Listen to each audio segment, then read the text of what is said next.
второй урок, как правило, у нас тренинговые проходят, мы их садим, и мы их слушаем, как они в роли мэра, например. Ну, мы 4, вот у нас 4 было круглых стола.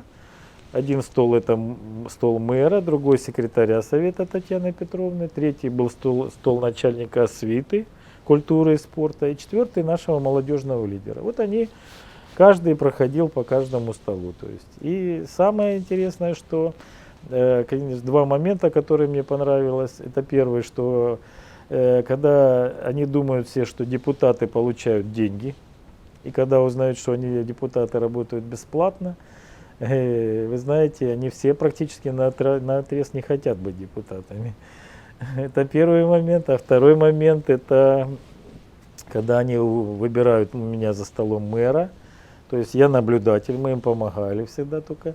Вот они выбирают, садятся человек 10 за стол и выбирают, кто-то мэр, кто-то группа поддержки мэра, делим пропорционально, группа оппозиции, группа журналистов. То есть журналисты задают вопросы, оппозиция критикует, а защита, которая группа поддержки, помогает мэру. Вы знаете, у нас доходило до очень серьезных таких дебатов, да, у нас было шумно и так далее.